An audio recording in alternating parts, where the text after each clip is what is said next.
The landlord claims his former tenants took a stove and refrigerator from the house, but when Judge Judy starts asking questions, his story quickly becomes confusing. Answer the question! He says he bought the appliances, but when asked for proof, he has no receipts. And then Judge Judy delivers a brutal reality check.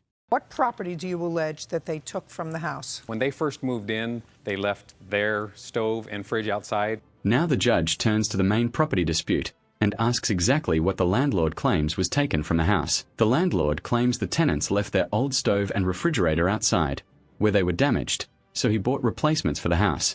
This is going to cost a fortune to replace. Got all rusted up. It wasn't working, so I came and I was like, well, I'll get a stove and a fridge. I'll take both of them, please. All right, watch your fingers. But, you guys are responsible for it until I get it back. So immediately after they showed up, I bought them a stove and a fridge because they had one, but they left it outside and theirs got all rusted up. I'm not following you. But Judge Judy is clearly confused by his explanation and stops him to clarify what actually happened. What part, Your Honor? I'm sorry. I'm not following you. You're talking about it in 2013 when they came in? When they first moved in. When they first moved in, they had appliances. Yes, but they left them outside. The confusion becomes clearer.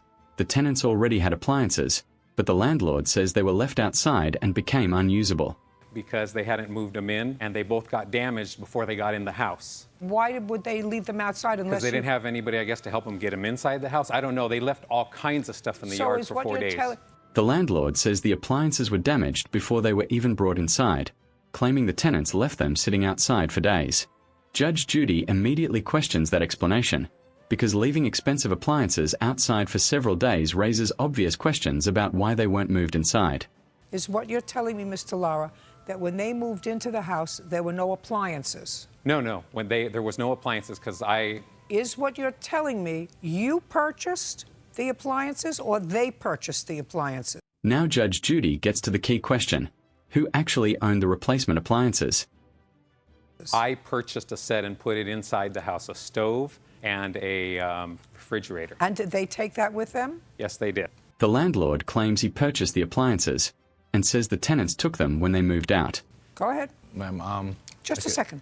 You didn't live there. No, but I'm the one who did all the moving. I'm the one who moved the stuff. Very easy. The judge immediately challenges his testimony because he wasn't actually living at the property when the tenants moved out.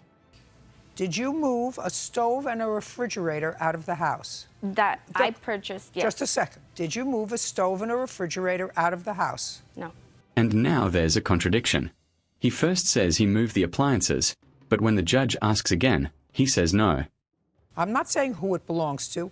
Are you telling me that you didn't move a stove and a refrigerator out when you moved out of the house in December? Yes, I did. Judge Judy separates the ownership issue from the simple fact of whether the appliances were actually removed from the house. Well, let's get it together. There's an easy way or a difficult way. And you say you took the stove and the refrigerator because you purchased it. Yes. Judge Judy now asks for proof. If he really purchased those appliances, she wants evidence to back up his claim. Show me. I didn't bring the receipt. But he doesn't have the receipts with him, leaving the judge without immediate proof of ownership. Well, then that's too bad. Show me that you purchased the stove and the refrigerator. I put it with my taxes and it's gone. It can't be gone. Judge Judy isn't accepting the claim without evidence and gives him another chance to prove the purchase. The landlord says the purchase record was included with his taxes, but Judge Judy points out that the transaction should still be traceable.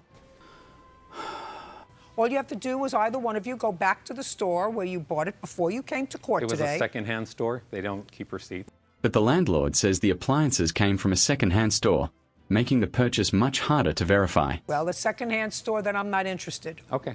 What else do you think that they took from you? Everything else was damages, Your Honor. With the appliance claim becoming difficult to prove, Judge Judy asks what other property the landlord believes was taken. Show me the photographs of before. Listen to me, Okay. Mr. Lara. So far, you are totally unsuccessful. Okay. Now I'm viewing what you tell me with a certain amount of skepticism. At this point, Judge Judy is openly skeptical and wants photographic evidence to compare the property's condition before and after the tenancy. So what I want you to show me are photographs before they moved into the house and when they moved out. First, I'll look at the befores. The judge now wants a direct comparison. What did the house look like before they moved in, and what did it look like after they left? The landlord presents a photo from about a year before the tenants moved in, showing the house after he says it had been renovated. Okay, there is one before picture. This was taken about a year before they moved in. I had just redone the entire house. Who lived in the house for that year? Another renter. But Judge Judy notices an important detail. Another tenant lived there during that year, so she wants to understand exactly when the property was cleaned and restored. And I did go back and clean completely everything up. I don't let anybody move in until I've reset the house, so I know. The landlord says he thoroughly cleaned and reset the house before the tenants moved in, claiming it was ready for them. Let me take a look at the before picture. Okay, nice house. Now let me see the house after. The before picture makes a strong impression. Now Judge Judy wants to see the condition of the property after the tenants moved out. Here's just some of the damaged pictures, Your Honor. Now the landlord finally presents photographs of the alleged damage, but Judge Judy still needs to determine whether these damages were actually caused by the tenants. Did you paint this house? When I moved out. The outside of the house? Oh, no. Judge Judy quickly clarifies that she's asking about the exterior, not the inside of the house. I'm talking about the outside of the No, house. I never. Can I ask you a question? Does this house look familiar to you? Yes, but that's not when I got it. Now Judge Judy shows her a photograph and asks whether she recognizes the house. Her answer suggests the picture may not show the property's condition when she originally moved in. Well, you lived there for how long? I lived there for a year. After hearing both sides, Judge Judy is now piecing together the timeline to determine which condition of the house can actually be blamed on the tenant.